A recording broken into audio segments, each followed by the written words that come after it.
सभी को good morning. टेकोर चिल्ड्रन अकेडमी छत्तीसगढ़ में एक बार फिर आपका हार्दिक स्वागत है।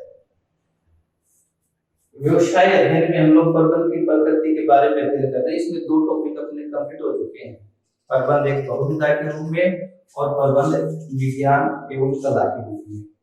आज हम पढ़ेंगे तीसरा बिंदु इसका आता है प्रबंध पेशे के रूप में। पेशे के रूप में सर्वप्रथम इसमें देखेंगे कि पेशा प्रोफेशन क्या होता है। पेशे से आप क्या समझते हैं?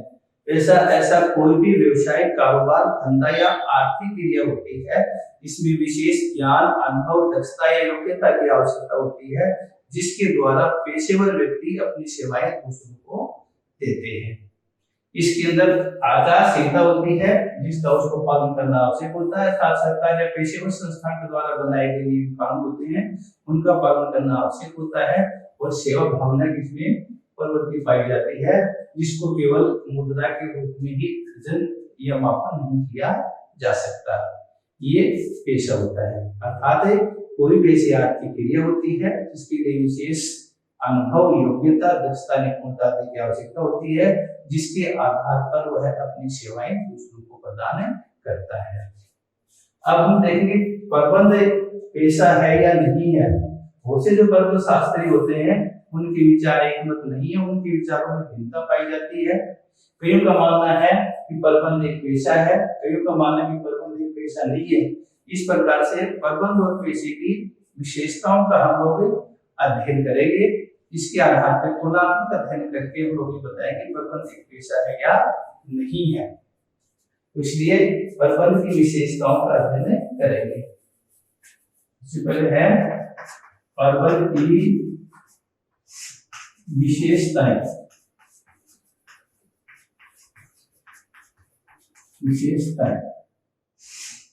प्रबंध की विशेषताएं मैकफार्लेन के अनुसार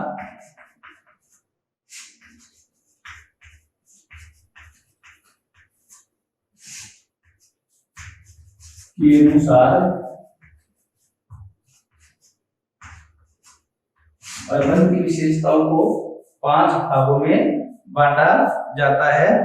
पहला है ज्ञान की विद्यमानता। ज्ञान की विद्यमानता।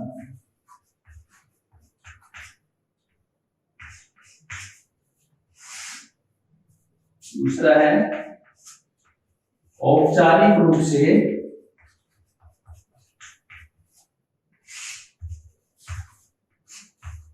ज्ञान की प्राप्ति। ज्ञान की प्राप्ति। तीसरा आता है प्रतिनिधि संग्रह। चौथा है नैतिक आचार संहिता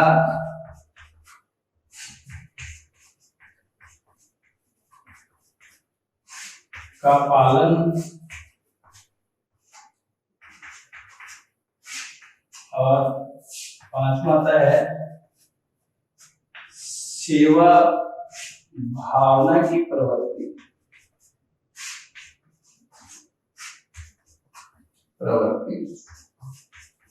इस प्रकार से मैकफार्लेन ने पेशे की 5 विशेषताएं बताई हैं। अब इन विशेषताओं का हम पेशे की जो विशेषताएं हैं इसका हम प्रबंध की विशेषताओं से तुलना करेंगे। सबसे पहले है ज्ञान की विद्यमानता। जिस प्रकार से पेशे के अंदर ज्ञान की विद्यमानता होती है, ज्ञान है, दक्षता है, तो आदि की आवश्यकता होती है, उसी प्रकार से प्रबंध के लिए भी ज्ञान की आवश्यकता होती है। उसके लिए अनुभव, योग्यता, ज्ञान की आवश्यकता होती है। इस आधार पर प्रबंध को भी एक पेशा माना जाता है। दूसरा औपचारिक रूप से ज्ञान की प्राप्ति। एक समय कहा जाता था कि प्रबंध जन्म लेते हैं, बनाए नहीं जाते, या प्रबंध को एक अर्जित प्रतिभा के रूप में देखा जाता था। लेकिन वर्तमान समय के अंदर हम देखते हैं ये जो अवधारणा है साबित होती है, क्योंकि आज जिस प्रकार से पेशेवर प्रबंध के लिए, पेशेवर व्यक्तियों के लिए अनेक प्रकार के जो संघ बनाए गए, इंस्टीट्यूट या संस्थाएं जो है जिसके अंदर उनको तैयार किया जाता है, जैसे बीबीए है, एमबीए, अनेक प्रकार के इंस्टीट्यूट स्थापित किए जाते हैं। उसी प्रकार से प्रबंध जो होते हैं उनके लिए भी अनेक प्रकार के संघ स्थापित किए गए हैं, लेकिन पेशे के अंदर इनका पालन करना अनिवार्य होता है, जबकि प्रबंध के अंदर इनका पालन करना अनिवार्य नहीं होता है। इस दृष्टि से दोनों में मिलान नहीं होता, तो प्रबंध को एक पेशा नहीं माना जाता। इस आता है प्रतिनिधि संघ। पेशे के अंदर जिस प्रकार से चिकित्सक है या सीए है या वकील है, इनके लिए अनेक प्रकार के संघ बनाए जाते हैं और उनकी मान्यता लेनी उनको आवश्यक होती है। इंस्टीट्यूट होते हैं, उनकी डिग्री उपाधि वगैरह उनके लिए आवश्यक होती है। जैसे सीए के लिए भारतीय चार्टर्ड अकाउंटेंट इंस्टीट्यूट बनाया गया है, चिकित्सा के लिए भारतीय चिकित्सा परिषद है। इस प्रकार से इनके लिए प्रतिनिधि समूह की स्थापना की गई है। प्रबंध के लिए भी आज इस प्रकार से कई प्रकार के संघ बनाए गए हैं, जैसे ऑल इंडिया मैनेजमेंट इंस्टीट्यूट या अमेरिकन मैनेजमेंट एसोसिएशन, इस प्रकार के बनाए गए हैं। लेकिन अंतर इसमें इतना है, पेशे के लिए इनका पालन करना आवश्यक होता है, जबकि प्रबंध के लिए इनके लिए पालन करना आवश्यक नहीं होता। इस दृष्टि से इसको पेशा नहीं माना जाता। चौथा है नैतिक आचार संहिता। पेशे के अंदर जैसे चिकित्सक है या सीए है या वकील है, उनके लिए अनेक प्रकार के नियम और कानून बनाए गए हैं और नैतिक आचार संहिता का पालन करना अनिवार्य होता है। आज बहुत से व्यापारिक संघ होते हैं, उनके लिए भी कई प्रकार के आचार संहिता के नियम कानून बनाए जाते हैं, लेकिन पालन करना उनके लिए अनिवार्य नहीं है। तो इस दृष्टि से इसको प्रबंध को पेशा नहीं माना जाता है। एक आती सेवा भावना की प्रवृत्ति। पेशे के अंदर आप लोग जानते हो, विशेष ज्ञान अनुभव के आधार पर दूसरे व्यक्ति जो होते हैं उनकी सेवा भावना प्राथमिकता होती है, लेकिन व्यवसाय के अंदर भी सेवा भावना की प्राथमिकता। बहुत सी बड़ी बड़ी जो कंपनियां होती हैं, कंपनी अधिनियम 2013 के अंतर्गत अनेक प्रकार के प्रावधान किए गए, जैसे कंपनी को अपने उत्तरदायित्व की भावना का निर्वाह करना पड़ता है। इस आधार पे भी हम लोग प्रबंध को पेशा मान सकते हैं। इस प्रकार से उपयुक्त विवेचन के आधार पे यह प्रबंध और पेशे की विशेषताओं का मिलान करने के पश्चात हम ये कह सकते हैं कि कुछ विशेषताएं ऐसी हैं जो इसमें मिलती हैं, कुछ विशेषताएं ऐसी हैं जो इसमें नहीं मिलती हैं। इस आधार पे प्रबंध को एक पेशा नहीं माना जाता, लेकिन इतना अवश्य कह सकते हैं कि प्रबंध जो है पेशे की दिशा में अग्रसर हो रहा है।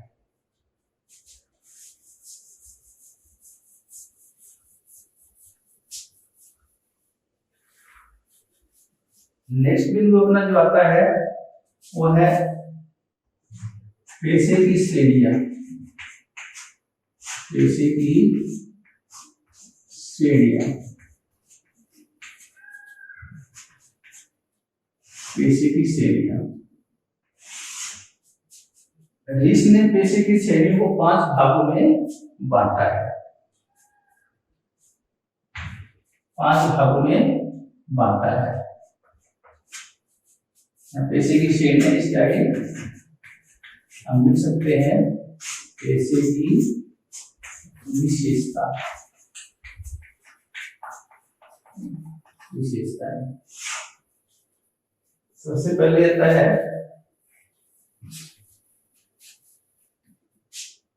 स्थापित पेशा। स्थापित पेशा यह ज्ञान की शाखा पर आधारित होता है। शाखा पर आधारित, जैसे चिकित्सक या कानून। दूसरा आता है नवीन पेशा। यह नए विषयों पर आधारित होता है।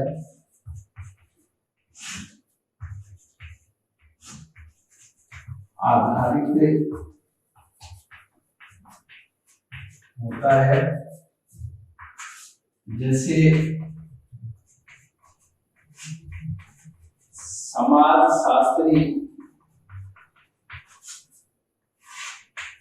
या रसायन शास्त्री।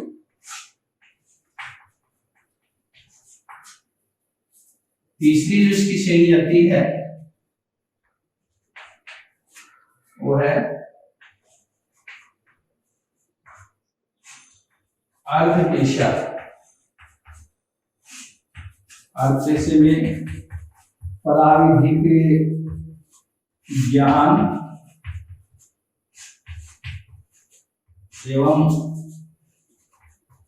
अभ्यास पर आधारित, अभ्यास पर आधारित होता है, इसमें जैसे नर्स या प्रयोगशाला सहायक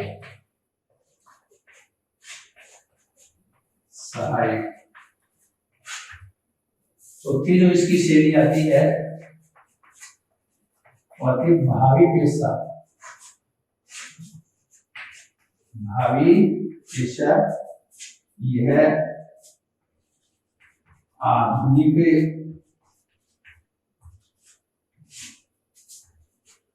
व्यावसायिक तकनीकों पर आधारित होता है।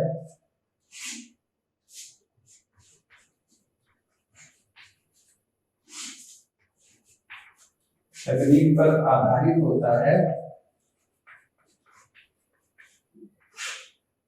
जैसे प्रबंध। पांचवी जो इसकी श्रेणी आती है वो है सीमांत पेशा। सीमांत पेशा ये पराविधिक दक्षता पर आधारित होता है, दक्षता पर आधारित होता है, जैसे ड्राफ्टमैन, जैसे ड्राफ्टमैन। इस प्रकार से प्रोफेसर लिस ने पेशे की श्रेणियों को 5 भागों में बांटा है: स्थापित पेशा, नवीन पेशा, पेशा, भावी पेशा और सीमांत पेशा। स्थापित पेशा जो है ज्ञान की शाखा पर आधारित होता है, जैसे चिकित्सक और कानून आते हैं। नवीन पेशा नए विषयों पर आधारित होता है, जैसे समाजशास्त्र, रसायन शास्त्र इसमें आते हैं। अर्थ पेशा प्रारंभिक ज्ञान एवं अभ्यास पर आधारित होता है, जैसे कोई नर्स या प्रयोगशाला सहायक आते हैं। बहुत पेशा आधुनिक व्यावसायिक तकनीकों पर आधारित होता है, इसमें प्रबंध वगैरह को सम्मिलित किया जाता है। और सीमांत पेशा प्रारंभिक दक्षता पर आधारित होता है, इसमें जैसे ड्राफ्टमैन वगैरह को सम्मिलित किया जाता है। ये खासकर दूसरा टॉपिक। तीसरा जो होता है वो है पेशेवर प्रबंधन। पेशेवर प्रबंधन सिद्धांतिक रूप से अगर देखा जाए तो प्रबंध एक पेशा है या नहीं है ये उतना महत्वपूर्ण नहीं है, बल्कि ये महत्वपूर्ण है कि प्रबंध को किस रूप में स्वीकार किया जाता है, पेशेवर प्रबंध के रूप में या गैर पेशेवर प्रबंध के रूप में।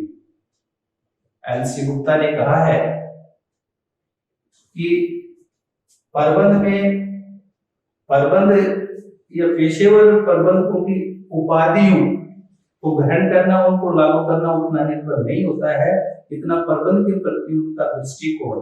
यानी पेशेवर प्रबंध के अंदर एक प्रकार के पेशेवर व्यक्ति होते हैं, उनका किसी भी संस्था के प्रति या संगठन के प्रति उनका दृष्टिकोण किस प्रकार से होता है ये ज्यादा महत्वपूर्ण होता है, तो उसकी विशेषताओं के द्वारा हम लोग समझ सकते हैं। एक पेशेवर प्रबंध की विशेषता है, पेशेवर प्रबंध की विशेषताएं। पेशेवर प्रबंध की निम्नलिखित विशेषताएं हैं। पहली विशेषता है पेशेवर ज्ञान एवं तकनीक के प्रति समर्पित होना। तकनीक के प्रति समर्पित होना। समर्पित होना। दूसरी विशेषता है आधुनिक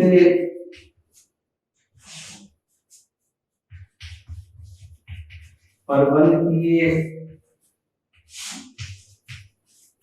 तकनीकों का प्रयोग है।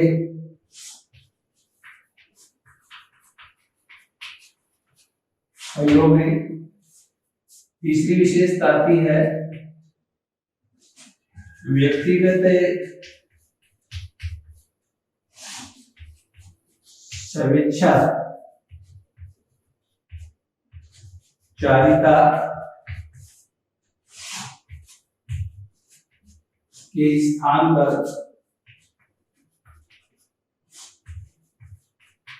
टीम भावना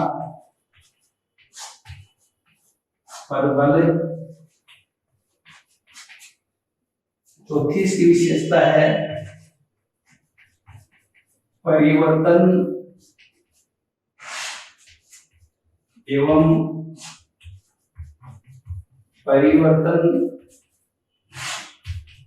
प्रबंध के लिए तैयार रहना।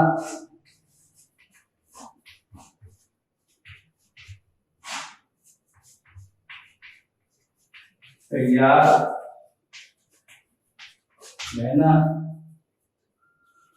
पांचवी जो इसकी विशेषता है संगठन में नियुक्ति पदोन्नति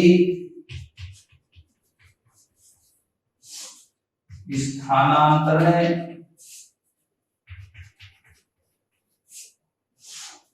दक्षता पर आधारित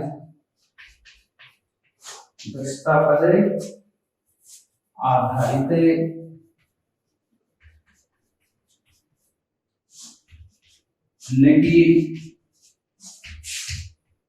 जाति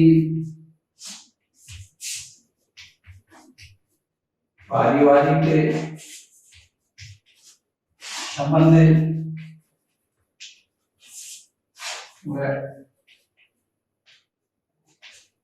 जन्म के आधार पर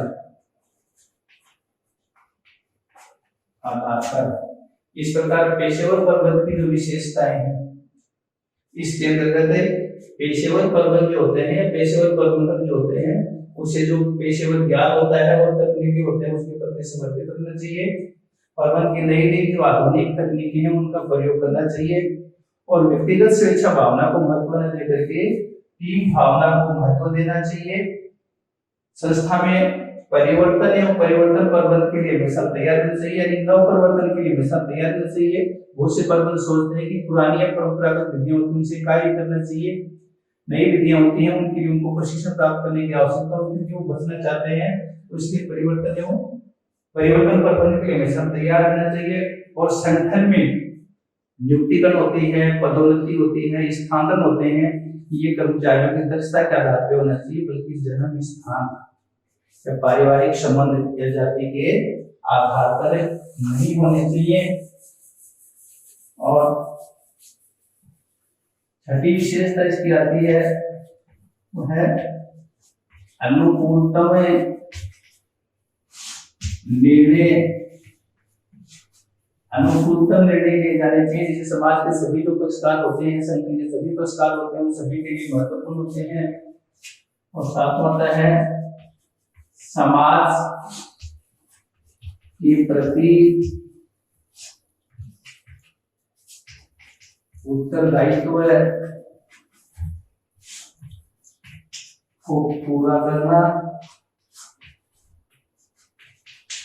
और राष्ट्र के लिए नीति का निर्माण करना। राष्ट्रीय हितों के लिए नीतियों का निर्माण करना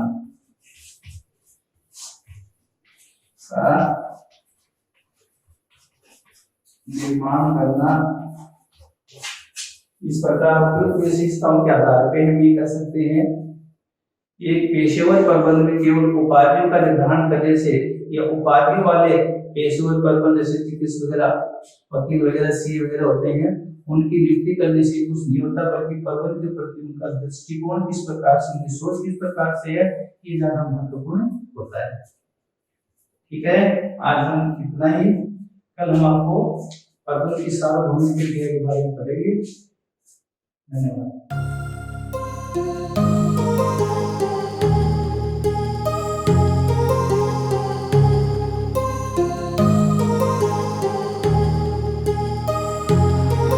My